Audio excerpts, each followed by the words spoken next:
Hi, welcome to this is New Level VR's video series where I buy VR accessories and review them to find out if you'd like to see something specific reviewed, please drop a comment below. To kick off the series, I decided that my first goal was going to be to find the perfect VR gun stock for Veil. I'm currently participating in the IVRL season of Veil and looking for a competitive edge. That's the starting goal of this series, but I do want to try to include as much info as possible so that the growing VR community can make an informed decision. I sincerely hope that you find this series useful. Also, as a way of saying thank you for supporting the channel and joining me in this journey, I plan to give away this Glisco gun stock in the video to one lucky subscriber. Leave a comment and tell me why you want this stock. Today's review is on the Glisco Magni-Stock Plus. It is a lower rail mounted VR stock with adjustable magnetic cups. It features plastic molded articulation points, carbon fiber rods. At the time of this recording, the stock is offered for obviously the Valve Index, but also the Quest 2 Pro, Rift, and Rift S, and the Vive. You get all this plus the strap for $74.99 plus tax, and shipping is included. And this is all available on their website at Glisco.com. They have a lot of other gaming accessories too. Maybe we'll come back to them in a future video. I ordered this kit and it was here 10 days later. Glisco did not sponsor the video. The channel is currently self-sponsored by New Level VR. If you'd like to connect with us, check out newlevelvr.com. Use the connect page to join the community. Lots of social media links there. So the unboxing, the box was very clean, it's neat, it's branded, it includes some very simple instructions, illustrations. It's very neat, organized. There was some super glue included. I did not use this because I did plan to give the stock away when I ordered it, so I declined to use this so that the future user could customize this product specifically for them. But I didn't realize it at the time. It heavily affects the stock itself, so I would suggest definitely using that item if you get one of these. It did really affect my initial impression, so please keep this in mind as we go through the rest of the video. After I got the gun stock assembled very quickly, might I add, I was so excited to try it on Veil. They do offer an instructional video. I didn't use it, didn't feel like I needed to, and it went together just fine. But it's there if you want. All the materials are high quality, lots of customizing options. You can slide these down to place them however you'd like. They also will twist. Obviously on the rod, you don't really get much of the horizontal twisting. You also have a point of articulation here to kind of customize it the way you'd like. Of course, the stock will slide up and down to fit whatever playstyle that you have. Nothing beyond an Allen wrench is needed. Most things are extremely secure with just some simple hand tightening, except for one joint. Personally, I had a little trouble with this lower articulation point. Every time that I tried to reload the weapon, I got a little twisting. That would be quickly eliminated with the super glue. The magnets are pretty strong, so I would definitely use the glue to secure everything down. Your reloading and util usage will definitely cause this to wiggle if you just hand tighten it like I did. To put all this into perspective, I'm currently a freehand player on Veil. I've grown quite accustomed to the freedom and the playstyle of having free-handed movements. My goal in this project is to find something that can consistently improve my performance as a competitive player. After I opened it, a couple hours, lots of readjustments, which were very easy and quick, might I add. To those of you that watch the stream and watch me adjust and readjust, I do appreciate it. Sorry if you feel like your time got wasted. I do appreciate it though. The overall initial experience left me feeling a tiny bit dejected. Man, I gotta stop. This is too real. What? I gotta take a break, dude. It's driving me insane. Come on, how are we gonna win if you keep quitting? I don't care! As I mentioned before, as if it wasn't obvious enough, I am beginning my journey as a content creator. And when the stock didn't quite work with Vale, I felt like I was at a crossroads.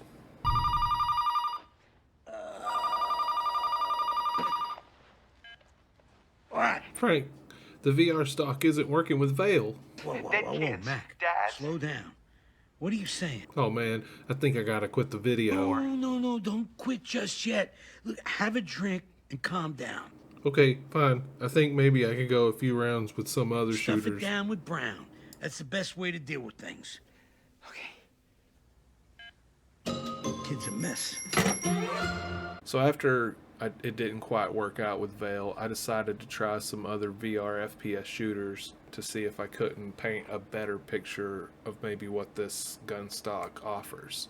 Narration and the gun stock they were at an impasse the whole time. I will say that if I wasn't being so picky, this probably would have been fine. I'm just an overly picky person. That's one of the reasons I wanted to kind of start the video series. With that being said, I felt like it was too far of a departure from my normal playstyle for me to adopt full-time, especially actively participating in a league. Up next, Contractors. Contractors was overall very fun. It was favorable for calibrations. I will add a note that you can individually calibrate all your guns. It would not take long to use this gun stock to build out a whole bunch of loadouts and get a very solid, fine-tuned build for contractors. Very consistent performance, very minor tracking issues. I'll also note that the low rail mount didn't seem to interfere with reloading or utils hardly any at all. Up next, we have Pavlov. Seemed to be ready to go with no calibration needed.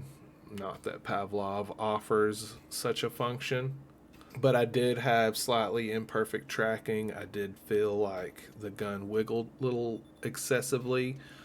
I also saw my hands float away a few times. Nothing too bad, but it was just a tiny bit immersion breaking. I was really kind of surprised by this because the way that the cups attached to the bottom of the controller, you would think wouldn't have the least impact on tracking of this controller, but it was impacted more than I'd like. And I just felt like I needed to drop a note there. It didn't happen very often, but it was a pretty big distraction when it did happen. And if you were in the middle of a firefight, you would probably lose. Up next, we have Population 1. Population 1 doesn't offer any kind of calibration, but I didn't really feel like I needed it with this gun stock. It felt like it was ready to play, set up as is. I also feel like I could have gotten better performance if I were committed to this gun stock on this particular game, obviously. But I had a lot of fun playing. Out of all the games on this list, Population 1 is probably my least personal favorite. For reasons that I won't get into for this video, but just suffice it to say that if I were to start playing Pop 1 on a regular basis, this gun stock would be great for that, and I feel like it would improve my performance and gameplay quite a bit. Okay, last but certainly not least, we have Onward. I haven't played Onward much since I got my very first headset, which was a Vive several years ago. I felt like the game maybe got a little more optimized for a quest crowd. I had other games to play, so I kind of lost touch, and I haven't thought about it much until I started this video series. I really didn't expect much after I re-downloaded the game and loaded it up, but I was wildly surprised, and I have not one single complaint. It was extremely fun. Felt like this particular gun stock was made for this game. Lots of calibration options. It felt smooth. They complemented each other very well. Played the single player hunt mode. Found that to be extremely fun, attaching all the high-tech gun attachments and using them. It was very immersive. It also makes me want to go back and play more on. I will not be dreading my time in that game going forward, especially if I have a nice immersive gun stock at my side. Some of the pros. The assembly is very easy. All of your adjustments can be made quickly. The materials are very high quality. There's a couple of 3D printed things here, but not much. A lot of carbon fiber. We've got molded plastic. Speaks a lot to the durability of this product. The way it's constructed, you can get very steady aim. It'll enable definitely consistent longer shot. It's very light. Cups make it easy to find your mark, especially with the VR headset on. I never really felt like I was scrambling to get reattached to the rod whenever I was disconnected. And I mean, frankly, with the lightness, it adds a little bit of speed to your target acquisition. A few cons. One, with it being a low rail design and with the points that the strap attaches to, if for any reason you don't have a hand attached to this, it will flip upside down. It didn't happen a whole lot. I was pretty mindful to not let this happen to me, but when it did, it was very immersion breaking. In a few games, not all, tracking was affected. It was very inconsistent when it would happen, especially as I pointed out earlier that it connects to the bottom. One other con that I will point out is I felt like once I got the controllers locked into place and I was lining up a shot, I had a little wiggle in both of these that I didn't really like very much. I added a section called mid. This is more for specific personal considerations just that I had with my own personal experience. These aren't meant to be major positives or negatives, just things that were slightly concerning or kind of a wish list. One, the glue. Definitely use this item if you're interested in this gun stock. It will greatly improve the quality of this item. The second thing, when the brackets are attached to the bottom of the controller, as you can see, if you have an index, you already know I cannot charge these as long as the bottom is attached. The good news about this is there's one small pin here. You just grab that pin, you twist it, tighten it, and loosen it with your hands very easily. It slides right out. You can put it on a custom dock if you have, or charge in your USB-C cables. Another thing I would have liked to have seen, maybe a little bit stronger magnet for my dominant hand. I did feel like my dominant hand would come off a little easier than my non-dominant hand. I'm right-handed, and there would be times that I would try to disconnect my front hand and my back hand would come loose a little easier. Not a huge deal, just something I wouldn't mind seeing if they, upgrade this design again. I would like to see one more point of stock articulation right here. There were a few games that I would try to line up my stock in game with my stock in reality, just so I could get that immersive feel.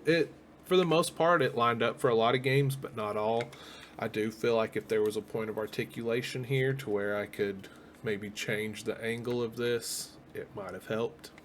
Another thing I'll mention is the wrist placement of this left my wrist feeling fatigued after about an hour or so, but having that little wiggle in there just made me wish that I could sort of position these controllers in a slightly more comfortable way, so maybe I could double my playtime.